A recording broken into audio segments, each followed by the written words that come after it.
Às margens do arroio Pelotas, ouvi batuques de negros poetas, e eram eles.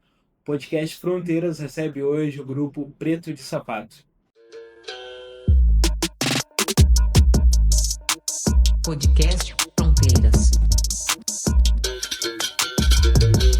Começando aqui mais um podcast Fronteiras e hoje um episódio mais que especial, um episódio de reformulação do nosso projeto.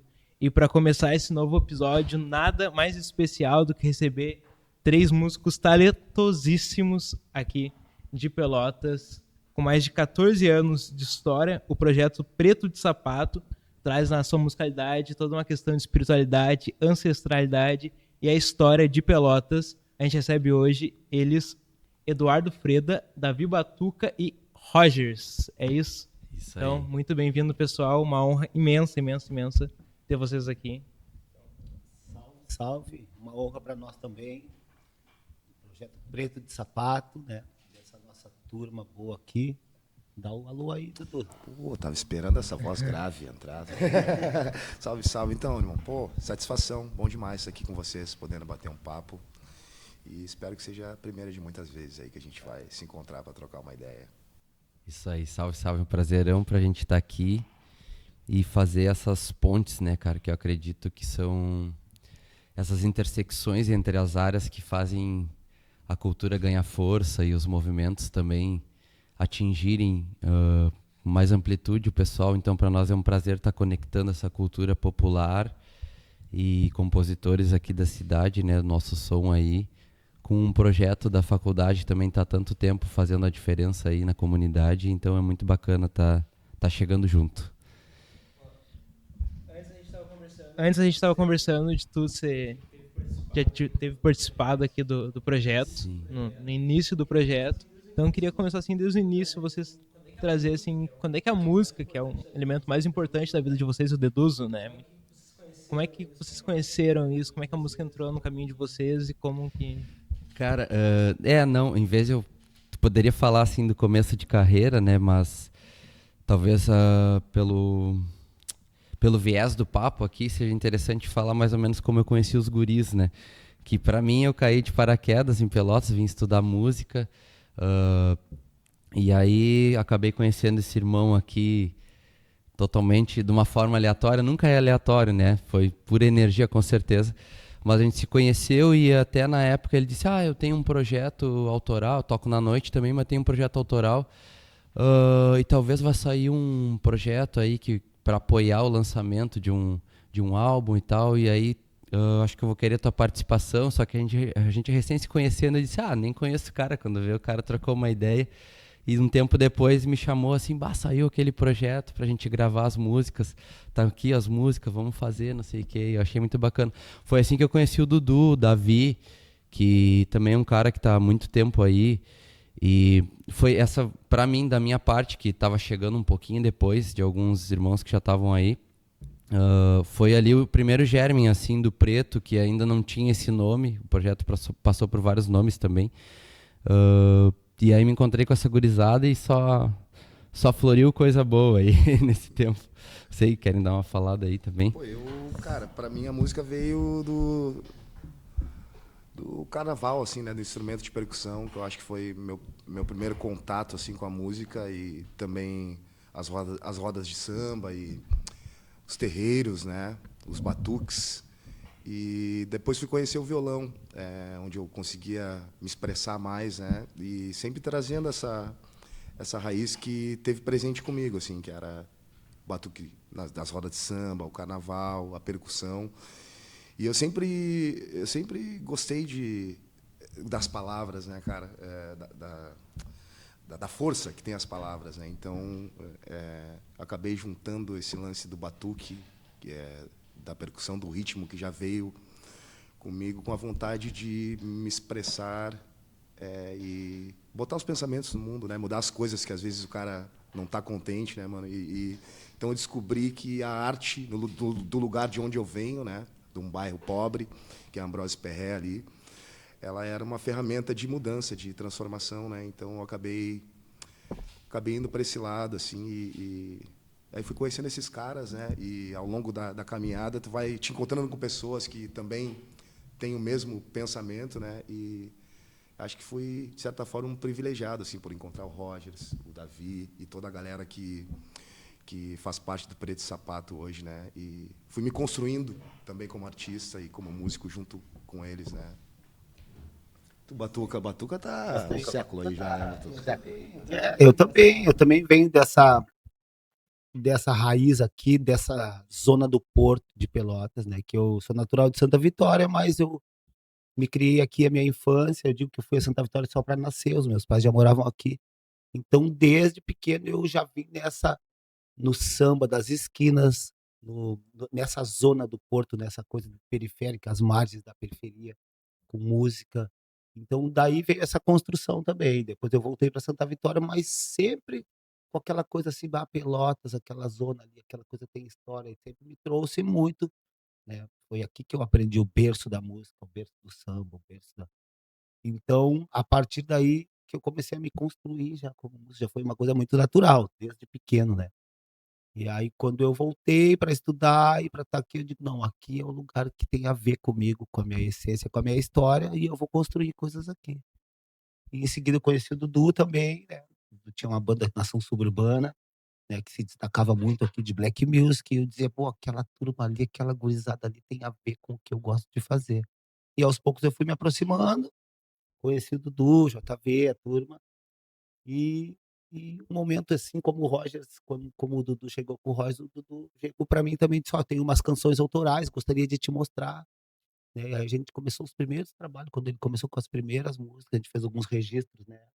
Quando eu recém estava começando a estudar áudio e tudo, então aí ali já me despertou, eu digo: "Ó, é um trabalho autoral, é original, tem um poeta aqui do meu lado que quer construir", e eu digo: "Ó, então a afinidade já começou por ali, né, a percussão com as canções". Certo. Eu acho que o mais importante, assim, além de tu ter bons músicos, né, cara, é tu ter pessoas que acreditam naquilo ali e se apropriam daquilo também, né? Porque, na verdade, eu cheguei com uma sementinha, assim, mas quem fez a coisa, quem regou, quem construiu a coisa junto comigo foram eles, né? Esses dois caras aqui são os... E não, e tem uma parada que eu sempre penso, né, cara, que as coisas funcionam muito por ressonância, né? Não é à toa que a gente tá aqui de novo no Fronteiras também. Eu fui do primeiro grupo lá, né? E os guris também, a gente tem esse lance de ter vindo de locais parecidos na minha cidade também. Sou um cara periférico, consumi muita música semelhante. Minha cidade tem grande influência do carnaval também. Eu tive bastante influência do violão latino-americano, assim como o Davi também tem, que é um fronteiriço também, né? Eu venho da fronteira com a Argentina e ele com o Uruguai ali. Isso acabou influenciando também, mas a questão mais do lugar de fala, assim, a gente veio dentro dos nossos contextos, acho que todo mundo veio de locais meio semelhantes e também acho que isso causou também esse acreditar, né, de tipo ver o Dudu aqui e aí o Davi falar, tem um poeta, e eu diria que é o poeta, né, elogiando aqui que a gente trabalha com um cara que a gente é fã também, porque é uma cabeça diferenciada e traz um olhar muito sensível, né, sobre questões inclusive às vezes muito dolorosas. Mas eu acho que isso que causou uma ressonância da gente ver batalhas parecidas, talvez até nas nossas próprias famílias e ver assim, pô, eu preciso levar uma mensagem que fortaleça isso, que eu consiga honrar esses meus ancestrais, que eu consiga dar voz àqueles que também não estão sendo ouvidos, e isso cada vez está mais em pauta, né? E ainda tem muita coisa para a gente reparar e melhorar nesse quesito, mas acho que isso também causou uma ressonância de ideia, de visão de mundo, assim, pô, é nisso que bem que o Davi falou, é nisso que pô, esse cara faz algo que eu acredito, eu quero apoiar, quero estar junto. E acho que isso aí que deu também essa liga, assim, da gente realmente criar uma ressonância ali e abraçar o projeto, né? E amadureceu uma coisa autoral também, né? Um trabalho autoral, que são coisas que, quando a gente cria, é muito mais legal do que a gente copiar, né? Apesar da gente se beber de várias fontes para poder criar, né? O poder da criação é uma coisa que te dá, né? Te dá autonomia, te dá autoridade, potencializa, né? Tudo aquilo que tu vai aprendendo para poder criar e se expressar dentro da música por inteiro, assim, né? Com aquilo que a gente tem de dentro, né? Manifestar aquilo que a gente tem. Porra, massa. E o Rogers falou da questão que a história às vezes carrega muita dor, e o próprio nome do projeto ele traz, assim, né? A gente conversou aquela vez o simbolismo do nome do projeto, assim, né? Queria que vocês falassem um pouco disso, assim, de como que vocês representam toda essa história, porque Pelotas, o Davi tá falando, pô, Pelotas carregado de história, né? Carregado de tudo que aconteceu aqui molda, eu acho, um pouquinho de cada pessoa que nasceu aqui e de quem vem também, quem vem de fora como vocês. Então, assim, como que essa história de Pelotas, também é uma história muito de dor, se traduz, assim, nas letras, na escolha do nome do projeto? Como é que... Como eu estava falando antes, eu sou um cara ali da Várzea, né, cara? Eu sou ali da Ambrosio Perré. E então eu cresci próximo do arroio ali, né? E ia lá andar de bicicleta, pescar, ali no Pastos Negros também, né? Então passei minha infância ali, então sempre ouvindo histórias da minha mãe, dos meus avós, né? Dos moradores locais ali. Então acho que isso nem me influenciou, isso é a minha obra, né? Sou eu ali, né? E os guris também compartilham desse pensamento, né, cara? Mas o nome, em relação ao nome, assim, o sapato é um símbolo, né? Os negros que andavam descalços ainda eram escravizados, e os que tinham sapato não, né, cara? E então eu resolvi usar isso como um símbolo mesmo, né? De emancipação, de liberdade, né, cara? E também o sapato pisa, né? Então a gente veio com o sapato para pisar no racismo, né, mano, no preconceito, e também para construir um caminho, né, junto com para quem vai ficar, né, para as próximas gerações. Que eu gosto muito do Nego Bispo, né, cara? Eu acho que ele é um cara extraordinário, assim, né? Cara, eu queria conhecer ele pessoalmente, né? E já se encantou. Então ele tá junto com a gente de alguma forma, né? Mas ele fala, acho lindo quando ele diz que a ancestralidade come, né? E a gente alimenta a ancestralidade. E eu acho que quando a gente não tem memória, né, a gente está vulnerável a qualquer discurso, né? E acho que o preto de sapato e o sapato, ele vem simbolizando isso, né? A memória viva, alimentando a ancestralidade para que as futuras gerações também possam construir esse caminho, né? Esse legado que tantos outros que vieram antes deixaram, e para dizer que a gente está aí para qualquer coisa, né? Que o sapato do preto é forte, ele vai pisar. E é bacana também pensar, até aproveitando falando do nome, eu vejo, isso é uma analogia minha, tá? Mas eu já compartilhei essa visão com vocês até nos ensaios ali, que é um pouco o autorretrato, assim, do Dudu, né? Tipo... Porque o preto, ele não é o nome do projeto, o preto de sapato é o Dudu, né? Eu mexo assim, porque é um outro lugar, é um preto ocupando um outro lugar, né? Jamais inserido na sociedade, jamais se empoderando da sua própria ancestralidade e retomando esse espaço que, como diz um amigo nosso, que é o Amani Kush, que é um compositor de reggae aí, nacional também, que dos pretos, né, não somos descendentes de escravos, mas de reis e rainhas africanos. E eu acho que o Dudu é um cara que representa isso com muita integridade, assim, é a imagem do próprio projeto, assim. E é bacana também falar que o projeto, ele teve várias fases, né? Ele começou no primeiro álbum ali, lançado com o nome do Dudu Eduardo Freda, Raízes e Coração, onde era Eduardo Freda e banda. Aí depois ele teve uma outra fase, que foi uma fase transitória, assim, onde a gente também estava redescobrindo a própria, como ele disse, né? Ele é ele, assim, como compositor, mas o lance foi virando também um coletivo, né? Que a galera abraçou. E aí veio o Quintal de Sinhá, que daí virou um nome como uma banda só. E depois a gente lançou esse outro álbum do Quintal de Sinhá, que é um álbum que já trazia outras influências, onde o preto também já estava saindo mais da senzala e se integrando mais com histórias mais ligadas à contemporaneidade e tal. E depois, ali mais ou menos na fase da pandemia, né, que veio a florescer a questão do preto de sapato, que o Dudu já tinha pensado desde o Roda do Tempo, que é o segundo álbum, ele já tinha dito, quem sabe a gente usa esse nome. Aí na época ficou meio indeciso, não, vamos usar a Roda do Tempo, porque a Roda do Tempo gira e tem um som chamado Roda do Tempo que expressa grande parte dessa transição. e depois o Preto de Sapato já foi uma nova fase, né? Então eu vejo assim que essa metamorfose ela também aconteceu de forma meio natural, assim, e ela veio atingir um ápice, assim, eu acho que até o momento, acho que não atingimos ainda o nosso ápice, se a energia nos permitir que a gente siga aí crescendo, né? Mas até o momento, assim, eu acho que o Preto de Sapato veio a ser o nome e a identidade que também representa melhor toda essa metamorfose, até do próprio, se a gente fosse fazer uma analogia com os tempos passados, né, do Preto saindo mais da senzala e de locais mais excluídos e fazendo essa transição na roda do tempo e chegando ao lugar do Preto de Sapato que hoje está se empoderando aí da voz, todos nós, né, no caso. Isso que tu falou, cara, se reflete muito, eu acho, também nos discos, né? Porque a gente foi nos álbuns, né? Sim. A gente começou de uma forma mais orgânica, né? Gravamos um disco ao vivo ali, que remete a essa coisa do batuque mais forte, né? Bem visceral. Da senzala. E depois a gente foi pro segundo disco já inserindo elementos de música eletrônica, né? Trabalhando com samples e com inserções. E o Davi, que é o cara da produção, que pode falar bastante sobre isso, né, cara? Eu acredito que esses nomes todos eles só agregam, a gente nunca perde. O Preto de Sapato, ele tá sob o céu de Olorum, ele tá no Raízes e Coração, ele tá no Quintal do Sinhá, e ele tá na Roda do Tempo. Então, todos esses nomes traduzem um movimento que a gente está chegando até aqui, né?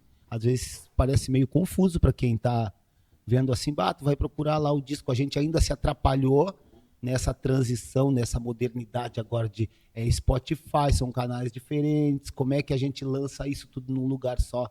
Então a gente ainda tem umas dificuldades, assim, o primeiro disco está lançado no canal do Dudu, o segundo já está... Então isso aí a gente ainda está integrando, mas tudo parte, né, desse primeiro disco que se chamava Sob o Céu de Olorum, onde a gente falava bastante dos orixás, que a gente segue falando sempre, né, e traduzindo essas histórias de Manuel Padeiro, de Sebastião Ladainha, né, trazendo coisas de Oliveira Silveira, né, e todas essas influências. Então, se quem tiver a oportunidade de escutar esses discos na sequência, vai ver que ele tem toda uma caminhada, assim, uma construção e um movimento, né, que vai crescendo, assim, né? Então ele foi fundamental para nós essa troca e essa experiência e essa experimentação. Um exemplo, no primeiro disco, o Dudu tinha todas as canções e a gente juntou assim, parecia mágico. O Dudu trabalhou com um músico, com outro, aí um dia antes da gravação a gente conseguiu fazer um ensaio com todos juntos e foi ali que se concebeu, né? Então, nesse momento, carregado de energia, que a gente conseguiu juntar um dia antes de gravar, juntou todo mundo e saiu aquela obra, porque aquilo ali é coisa divina também, assim, é muito espiritual a gente chegar, fazer um ensaio e no outro dia a gente estava lá no João Gilberto gravando um disco ao vivo em 16 canais, que é o que foi gravado, que é a prova do que aquela magia ali aconteceu, né? Não, verdadeira alquimia, né? Alquimia. A gente chegou lá, tinha um público, aí eu estava responsável estava começando nessa minha carreira de produtor fonográfico, de gravar, então também estava aprendendo muita coisa, então foi um desafio. Chegar lá, no mesmo dia eu estava gravando o show em canais separados, estava equalizando o som para o público que estava ouvindo e estava tocando ao mesmo tempo. Então eu estava com a cabeça assim, várias coisas para que tudo pudesse acontecer. Cruz e cabeceira. E ela aconteceu exatamente como eu estava imaginando, assim, né? Foi a execução dos músicos, tudo, o show foi maravilhoso, assim, tá? Cara, é muito legal comentar disso, né? Que normalmente bandas que gravam um disco ao vivo ou se conhecem há muito tempo, ou no mínimo ensaiam alguns meses, às vezes, para gravar um disco ao vivo, né? E essa experiência aí de ensaiar em pequenos blocos, separado, a gente se encontrar, fazer umas ideias e se encontrar, tipo, na mesma semana ali, no outro dia já ter a gravação. Os músicos mesmo que foram participações, eles ensaiaram também só esse último ensaio aí, que foi o primeiro e único, na verdade, né? O primeiro e o último. E eu não sei, a gente... conseguimos chegar num resultado que é realmente isso que o Davi falou, que rolou uma química, assim, tipo, a galera, sei lá, chegou e se conectou e o negócio fluiu, é meio muito espiritual mesmo, assim, não tem algumas coisas não tem explicação, assim, foi e muito energia. Belo também, porque o disco é cheio de arranjos bonitos e de nuances e de solos e de contemplação, e a gente conseguiu trazer o Zudzilla, que foi uma das participações, que também estava começando na época naquele movimento. Música linda, mais o O Aloysio, Douglas Valerros, o Então Aloysio. teve participações, foi uma soma muito legal. E esse projeto, o primeiro disco foi contemplado através de um projeto do Outro Sul, que é lá do CDD, né, do Dunas, um Betinho que conseguiu, né, ele tinha um projeto para contemplar vários artistas da cidade. Aí eu comecei a trabalhar com ele e a partir disso eu digo, consegui lá uma grana para a gente poder lançar um disco, fazer as cópias assim. Não tinha grana para os músicos, cachê, mas tinha Sim. o lançamento do disco e todo mundo se dispôs a ir lá e fazer. E essa foi a primeira construção, assim, a primeira plantinha que a gente colocou ali, né, e foi semeando, e a partir disso a gente nunca mais se separou, né? A banda veio, tem outros elementos que vieram, que participaram e que somam até hoje, mas nós três, assim, esse núcleo, a gente vem desde 2010 lá, plantando e semeando e moldando esse trabalho. Porra, mas o show de vocês, assim, é um negócio espiritual mesmo, assim. Eu tava passando no Festival da Igualdade Racial ali no mercado, e aí eu parei, assim, comecei a ouvir, falei, sabe, é muito único, assim, o som de vocês, é muito, a tua voz, Dudu, tu ouve, assim, no dia da marcha da Mestre Grilo Amara, eu tava dobrando a esquina, assim, e eu ouvi, eu falei, ó, o Eduardo tá cantando lá no trio elétrico, é muito marcante, assim, cara, é muito foda. Mas, assim, vocês agora já vivem de música, acredito eu, né? Então, essa parte que você falou que teve o apoio do Outro Porto, assim, até hoje... Do Outro Porto não, do Outro Sul. Outro Sul. Que é os projetos Paralelo 33 lá, que é do Betinho. Do Betinho. Que Sim. é bem bacana e até hoje acredito que essa questão do acesso às políticas de incentivo à cultura é muito importante para que todo mundo desencoraje o músico no Brasil, né? O músico e o professor é a profissão que o cara fala quando é criança, assim, eu vou ser professor ou eu vou ser músico, e aí a pessoa fala, tem faz certeza? passar trabalho na tua vida. Sabe? Até hoje isso é importante, né? Tem que acreditar muito, né? É um lugar ali bem complicado de tu poder crescer assim, porque tem muitas barreiras, né? Tudo que é voltado à cultura e tudo é difícil, assim, parece que nesse nosso país ainda. Não, e aí realmente, cara, as leis de incentivo, elas fazem toda a diferença, assim. O Preto de Sapato mesmo é um projeto que os principais impulsionamentos, assim, além da energia da galera que doa seu tempo, doa seu talento e acredita, mas essas leis, elas impulsionam, né? Os principais passos, assim, que a gente dá mais largos, mais sólidos, são normalmente com alguma grana de edital, algum projeto que a gente construiu, ou apoiadores, pessoas que formam coletivos e essas células que vão se conectando, né? Agora o Preto também, o Tempo Tambor, né? Que o Preto também está fazendo um projeto aí em parceria com Odara, com outros movimentos negros da cidade, e é isso que vai dando força. E então essas leis, quando elas entram e tem algum incentivo que tu consegue captar, porque na real a gente sempre diz assim, né, a gente trampa em outros projetos na noite, eu mesmo sou professor, dou aula, mas praticamente para poder investir nos projetos autorais, né? É tipo isso, vou pegar daqui e vou botar para lá. Então, às vezes, tu passa muito mais tempo colocando energia e grana naquele projeto autoral do que realmente ganhando a vida com aquilo, né? Então, quando entram as leis de incentivos, circulação de SESC, outros incentivos para os artistas, isso é muito importante, porque isso te dá um retorno, começa também a entrar um retorno financeiro que às vezes tu não tinha, né? E também tu consegue fazer investimentos que às vezes tu sozinho tu ia ficar muito mais tempo tentando captar um patrocínio, ou cada um tirando do seu para fazer, né? Então isso aí faz a roda girar muito, assim, cara. É elementar, assim, pro artista autoral hoje em dia, né? Acho que permite também, né, que a galera consiga se conectar, né, cara? Porque tá todo mundo trabalhando, assim, paralelamente, né? Então, quando rola esse tipo de incentivo, assim, a galera consegue se juntar e se conectar e fazer um trampo junto, né?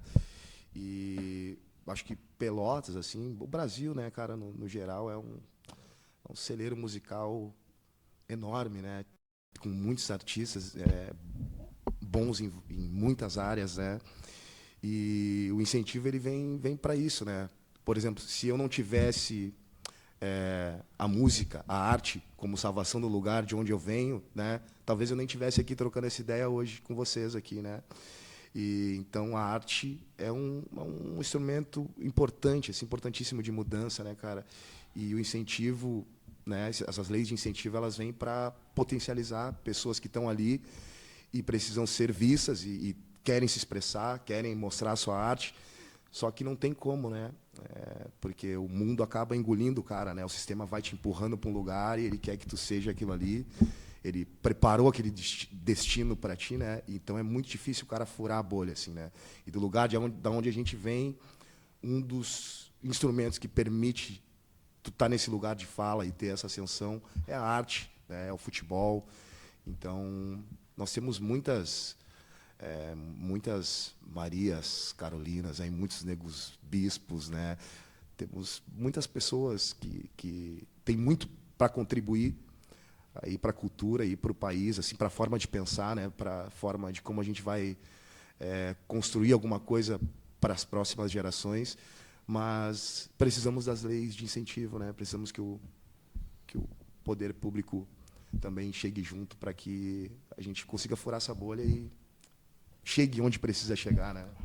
E ela é muito instável ainda, né? Porque tu vê, a gente teve, né, quando a gente estava ali com o Roda do Tempo, estava tudo indo muito bem, daqui a pouco mudou a política, mudou o governo, entrou Bolsonaro, já cortou tudo de tudo que é lado, a gente já ficou com as mãos assim, pô, e agora? Já ficou com as mãos atadas, como é que a gente vai dar essa sequência? Se as coisas deram toda essa reviravolta e a gente tem aquela fonte de governo aí que pensa totalmente oposto, que está cortando tudo isso que a gente pode, né? E ainda bem que passou aquele tempo e a gente conseguiu retomar de novo, né? Que é uma coisa muito instável, que a gente nunca sabe. A gente está lá no poder agora, né? O governo que nos apoia, que abriu outras leis e outras formas que pode, só que daqui a pouco pode já não estar mais. É só a gente ficar, é só esse governo que está aí não achar que está tudo bem. Quem está lá por trás está se armando para dar. Então a gente nunca sabe. É tudo muito instável ainda no nosso país, né? Por isso que tem essa questão delicada também de, como tu disse, né, viver da arte e tudo mais. Que se tu for ver a gurizada aqui do Preto mesmo, ninguém é exclusivo desse projeto, né? A galera toca em vários projetos, uns dão aula, outros trabalham com produção, trabalham na área do cinema, trabalham com jingle, trabalham... Então, enfim, tu tem que jogar em várias posições. Eu diria que o músico mesmo que quer viver da música, eu sempre falo isso, né? Que quem não vive pra música, não vive da música, né? Então, tipo, e ampliar essa visão, né? Que sair um pouco da visão de que viver da arte é tocar só na noite, por exemplo. Acho que é um braço também elementar, faz parte, é um jeito de consumir cultura também, né? Não deixa de ser, mas a gente ampliar esses horizontes, né? E ver que, sim, mesmo com esses incentivos que são pontuais, como disse o Davi, é muito instável ainda, né? A gente está na resistência, né? Então tem que ter todo um movimento, tem que acreditar muito. E o lance do movimento é elementar, assim, tá sempre em movimento, sempre fazendo uma conexão, sempre compondo um som novo, se encontrando, né? Porque no fim, o virtual, isso aí, tudo é muito volátil, assim, né, cara? Hoje tá tudo muito rápido. Então o que fica mesmo são essas conexões aqui de nós três, de outros que vão chegando, nós estar aqui com vocês agora, sabe?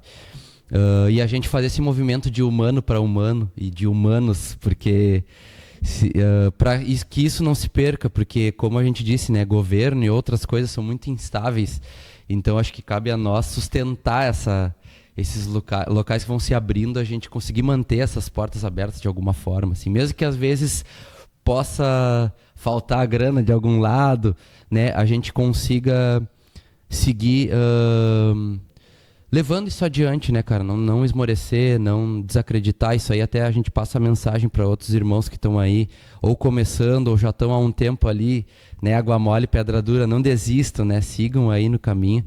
A gente também hoje tem colhido vários frutos desse empenho, mas também cabe a nós nos momentos de... Né, a vida é isso, altos e baixos, né? Nos momentos de instabilidade, sustentar esse lugar. Resiliência e resistência. Muito bom. Falar assim, tipo, também essa questão do incentivo é importante, assim. E aí isso me lembrou o show que vocês fizeram lá na Charqueada São João, que tinha toda essa estrutura do Sesc e tal. E aí eu tava vendo ontem, pra gente conduzir o podcast, e é muito forte, assim, tipo, vocês estavam no espaço das Charqueadas, assim, porque toda aquela arquitetura, tudo aquilo remete muita coisa, né? A gente esteve lá com o Pet, num passeio e tal, uma visita técnica, e é um lugar que traz muita memória, né? E aí, vendo vocês lá, todas as tuas músicas, todos os poemas, Eduardo, assim, tipo, ressignificando, assim, não é uma reocupação, porque é a ocupação, né? É a primeira vez que estão tendo a oportunidade de se afirmar nesses ambientes, assim. Como é que foi para, assim, aquele show específico da Charqueada, até mesmo todos os que fizeram ali no Largo do Mercado, porque Pelotas inteira acaba trazendo essas cicatrizes, né? A Charqueada, cara, aquele show foi incrível, assim, porque eu já tinha tocado em outros eventos na Charqueada, né? Que a galera costuma fazer formatura e tipo, saca, eu também trabalho nesse nicho, né, com a Dona Diná. Então, sempre que eu toquei lá, a energia era, né, para nós nunca é uma energia muito suave, assim, né, cara? Tem uma densidade muito grande. Mas estar ali aquele dia com as músicas do Preto de Sapato foi algo muito incrível, cara. E com pessoas que trabalham pela cultura preta em Pelotas também, né? Tava o Daniel Amaro, o Alexandre Matos. E tava com meus manos, né? Eu tava com a minha tropa, então... Mas foi incrível, cara. Ressignificar isso aí, né? Eu lembro que a Emily dizia para nós, assim, dizia ali, não, a gente tá aqui porque, cara, a gente precisa estar aqui e tá tudo certo, né? Porque acho que estava todo mundo um pouco carregado ali, né? E com uma expectativa de como seria o show. Eu te confesso que eu não consigo descrever assim a energia que eu senti, mas, cara, foi algo muito intenso e que de alguma forma me mudou a partir daquele momento ali, né? Tá ali o palco montado no lugar onde os meus antepassados eram chicoteados ali, né? Então foi uma coisa muito louca. Mas, de certa forma, ressignificar essa energia, né? E acho que contar a nossa história pelas nossas palavras mesmo, né? E acho que, de certa forma, foi um ebó, foi como tu ir lá e fazer um despacho, sabe? Uma oferenda aos nossos antepassados, aos orixás, e dizer que a caminhada não acabou e que a gente lembra, né? Que a gente não esqueceu. Eu até me arrepio em falar, tá ligado? Porque é uma coisa muito forte, né? E então que a caminhada não acabou e que a gente vai levar isso adiante, né? A gente não esqueceu e vamos falar para os nossos filhos que nós somos descendentes de reis e rainhas, né? E então acho que é um misto de tudo isso, assim, cara. Foi incrível mesmo, incrível tocar naquele lugar ali com as músicas do Preto e olhar para o rosto do Davi, assim, né? O Davi, o corpo do Davi estava ali, mas ele estava ou tinha outros Davis juntos ali, o Rogers também. Então, cara, foi incrível, assim. Tô até arrepiado, assim, de falar, porque eu voltei lá agora nesse momento e senti a mesma energia, assim, tentando te contar um pouco do que eu senti, né, ao tocar. A gente vendo, assim, a gravação também transmite, tipo, traz tudo isso, assim, porque é muito... É isso que eu tava dizendo antes da gente começar. Acho que Pelotas é muito único em vários sentidos, assim, cara. Tipo, a história, e aí, tipo, tudo que surgiu depois, tudo que foi feito com a dor, tudo que, também não só com dor, mas toda a celebração que tem em volta de toda a cultura negra aqui em Pelotas, tipo, o jeito que tu traduz isso nas músicas, assim, é muito... Tu falou agora na dor, né, cara? Eu fiquei pensando que o Amor em Terra Saladeriz, que é uma música do primeiro álbum, né, Raízes e Coração sob o Céu de Olorum, ele tenta contar a história de um amor que nasceu na África e veio florescer em Pelotas, né, num lugar que era sal, sol e dor e chicotada, né, cara? Então não era um lugar muito propício para... Mas o amor é o amor, né, cara? Então ele é uma força que ele pode mudar tudo. Então ele nasce em qualquer lugar, assim como uma plantinha nasce na pedra ali seca, né? Sem ninguém, ele vai nascer, ele vai dar um jeito de nascer e renascer. E eu acho que o Amor em Terra Saladeriz é um pouco disso, assim, é falar também que, apesar das dores, né, de todas as agruras e esse peso da história, houve tempo para o amor também, né? O amor também foi semeado ali naquele ambiente e eu acho que é esse amor que faz a gente estar aqui hoje, né? Fez a gente perdurar e estar aqui hoje podendo falar um pouco disso, né? E uma das coisas que eu acho que muito em ressonância com o que o Dudu estava falando, o lance de tocar nas charqueadas lá, nesse evento em específico, Porque como ele disse, né, a gente trabalha também com eventos privados e festas para casamentos, enfim. E quando a gente toca nesse tipo de evento, a gente ainda sente aquela coisa casarão senzala, assim, até no tratamento, às vezes, né? E a gente estando nesse lugar com o Preto, com as composições do Dudu, foi uma coisa que eu, pelo menos, me senti assim, cara, estamos cumprindo o papel da nossa geração de quebrar alguns ciclos, né? Recontar, como ele disse, com as próprias palavras, a história, né? Então, foi muito forte, cara. A energia sobre a energia, realmente, não tem muito como traduzir, assim, mas trazendo para o racional, eu vejo dessa forma, a gente quebrando ciclos, né, e gerando uma nova memória nesse lugar, né, que eu acho que é muito um lugar também que ocupa a música, as composições do Dudu ocupam muito esse lugar de, mesmo em meio a fases onde havia muito sofrimento e dor, todos os álbuns eles trazem personagens e trazem histórias positivas também, para que as pessoas também olhem para trás e não vejam como se olhando para trás houvesse só o sofrimento, né? O sofrimento foi imposto, né? Foi forçado, foi, né? A gente sabe, né? Enfim, a custa de muito sofrimento mesmo, de muita opressão, repressão, né? Tortura e tudo mais, né? Que é pesado, mas teve muita coisa ali que floresceu, bela, e muita festa, muita cultura, muita religiosidade, muita espiritualidade, muita união. Então teve muita coisa que também está ali, né? E essas dimensões caminham ao mesmo tempo também nas músicas. Tu vai ver que às vezes no mesmo álbum tem um som que fala de uma coisa mais dolorosa e depois já tem um som que já está contando uma outra visão da mesma fase, assim, histórica. Então é bem bacana isso. Inclusive, aproveitar para falar que em seguida vai sair um single aí novo, né? Vai sair para Florir. 26 de dezembro. No Spotify. Vai ser um som novo que inclusive é isso, né? Fala de um amor, né? Que floresce ali. E isso é muito bacana. Essa aí tá bem radiofônica, assim, né? Tá bem bacana, tá bem legal o som.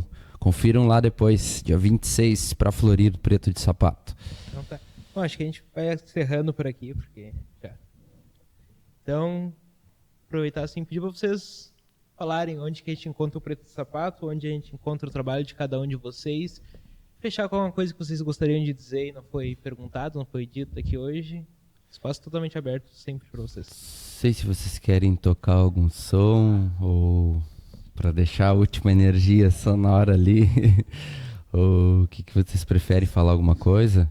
Espontâneo aí, por vocês. Som, então, acho. Vamos fechar com o som, dizer que essa nossa caminhada não para, que a gente vai estar sempre trabalhando para representar o nosso espaço, a nossa cidade, todos os lugares, com a nossa música autoral, que tem que acreditar muito e que eu sei que ela é muito forte e vai mexer, além de mexer conosco, vai mexer com quem estiver escutando também.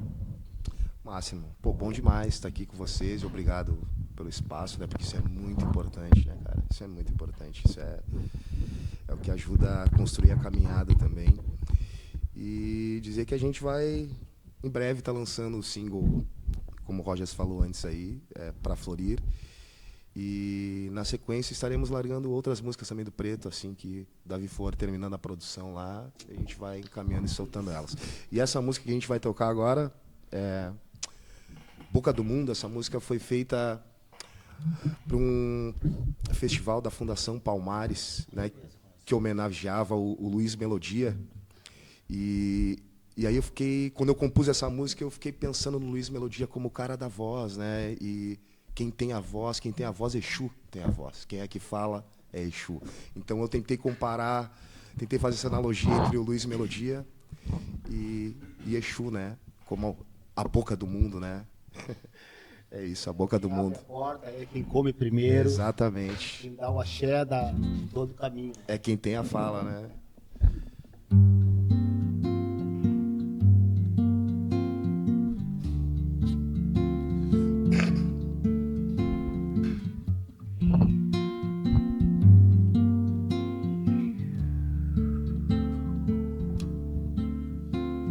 Sou o som da cor, a luz das Iabás, o canto negro, salve meu orixá, Ogum, Xangô, Oxum, Inhessa, Oxóssi, Exu, Iemanjá, Nanã, Obalu, Aiê, Oxum, Maré, Oxalá, Olorum, Ori, Axé, meu camará, não teme mal algum. Vodum, capoeira, maculele, Palmares, quilombo, supapo, chequerê, agirá o coco, afoxé e jexá, tambor de crioula, milonga, macumba, kizomba, ciranda, maracatu, yeah.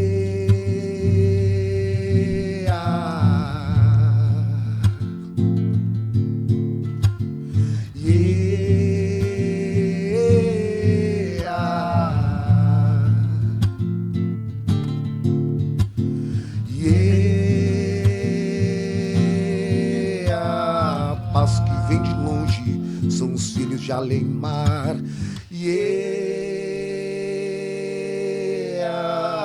Vem no balanço do vento, não é fácil derrubar. Nunca foi sorte, a boca do mundo é mais forte. Laroie, sarau, corte, saravá, savalu. Nunca foi sorte, a boca do mundo é mais forte. Laroie, sarau, corte, saravá, savalu. Nunca foi sorte, a boca do mundo é mais forte. Laroie, sarau, corte, saravá, savalu. Nunca foi sorte, a boca do mundo é mais forte. Laroie, sarau, corte, saravá, savalu.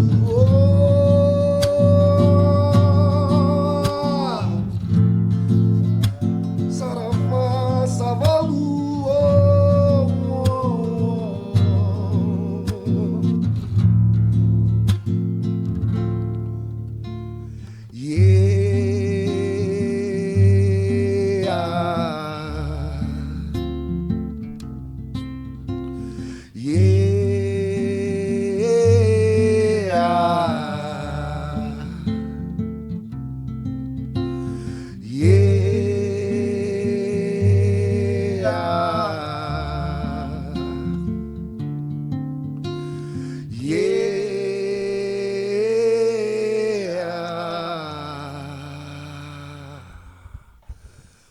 Laroie.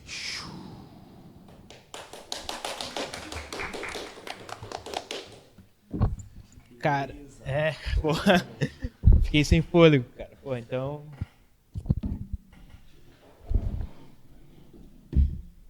Pô, só agradecer imensamente a presença de vocês aqui. Foi incrível. Que a gente se encontre mais vezes por aí. Claro. Pode nos convidar de novo que a gente vem fazer a parte 2. A gente tem história 2, pra 3, contar 4, que não... 5. Tem muita história. Toda semana. Então, assim, só agradecer. Muito obrigado mesmo. E na hora que a gente se encontre, muito mais vezes. Gratidão, irmão. Valeu, Axé gente, pra agradeço. todos. Axé. Axé. Fronteiras é produzido pelo Programa de Educação Tutorial Fronteiras, Saberes e Práticas Populares do Ministério da Educação e Universidade Federal de Pelotas. Atuaram nesse episódio: coordenação, Maíra Gonçalves; roteiro, produção e apresentação, João Miguel Bueno; edição, Maíra Gonçalves e João Miguel Bueno; direção de arte e mídias sociais, Madu Costa. Muito obrigado pela sua atenção e até a próxima!